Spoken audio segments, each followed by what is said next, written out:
پوری ملت کفر بے شک مسلمانوں کے خلاف ہے، لیکن مقتدر سامعین حضرات پوری دنیا کے دشمن ہونے کے باوجود بھی اللہ انشاءاللہ مسلمانوں کو سرخرو کرے گا، اور ایک وقت آنے والا ہے کہ اللہ تبارک و تعالی بالخصوص کشمیر کے مسلمانوں کو آزادی جیسی نعمت سے مالا مال فرمانے والا ہے انشاءاللہ تبارک و تعالی۔ پاک فوج جب جہاں قدم بڑھا رہی ہے ہم اس کے ساتھ ہیں۔ اب جہاد فرض ہو چکا ہے، جہاد فرض ہو چکا ہے، لیکن پاک فوج کے زیر سایہ ہم نے جہاد کرنا ہے۔ پاک فوج جدھر بھی حکم دے گی ہم ادھر حاضر ہوں گے، اور انشاءاللہ تبارک و تعالی بالخصوص کشمیر کے معاملے میں دن رات کے کسی لمحے میں بھی جب فوج پکارے گی تو مسلمانوں کا بچہ بچہ انشاءاللہ حاضر ہے، اور انشاءاللہ تبارک و تعالی سب سے بڑی غلطی ہوگی انڈیا کی پاکستان سے جنگ کرنا، اور اگر جنگ کی تو یاد رکھیں کہ انشاءاللہ تبارک و تعالی دلی کے قلعے پر پاکستان کا پرچم بلند ہوگا انشاءاللہ، اور وہ وقت آنے والا ہے انشاءاللہ آنے والا ہے۔ اللہ پاک فوج کی حفاظت فرمائے۔ پاک فوج کا دستہ اسلامی دستہ ہے، اور پوری دنیا پر پاک فوج کا کوئی مقابل نہیں، پاک فوج کا کوئی تقابل نہیں ہے۔ پاک فوج کو اللہ کی رحمتوں کا حصار نصیب ہے۔ پاک فوج کے لیے دعائیں کرتے رہیں، پاک فوج کے لیے اللہ کی بارگاہ میں التجا کرتے رہیں کہ اللہ ان نوجوانوں کو سلامتی عطا فرمائے، اللہ اس فوج کو ان دستوں کو سلامتی عطا فرمائے۔ دشمن نے جو پلاننگ کی ہے، اور آج جو کشمیر کے اندر ظلم و ستم کی داستان رقم ہو رہی ہے، اور ظلم و ستم کی جو آندیاں چل رہی ہیں، انشاءاللہ آزادی کا سورج طلوع ہونے والا ہے۔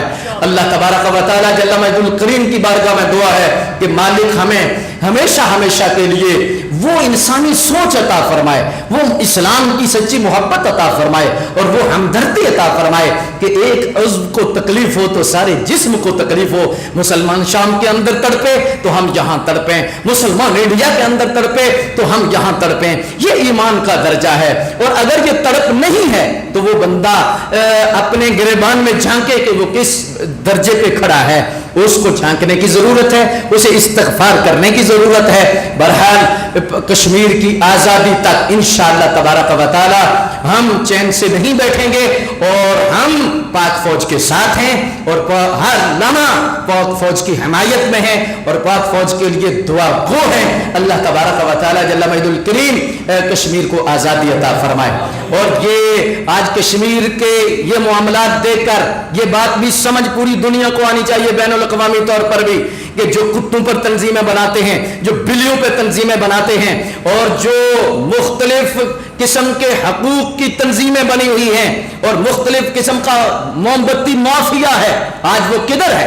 کتوں پر تنظیمیں کیوں بن رہی ہیں؟ بنے ٹھیک ہے، لیکن کتوں پہ تنظیمیں، بلیوں پہ تنظیمیں جو بنی ہیں، ان کو آج کشمیر کا خون نظر نہیں آ رہا؟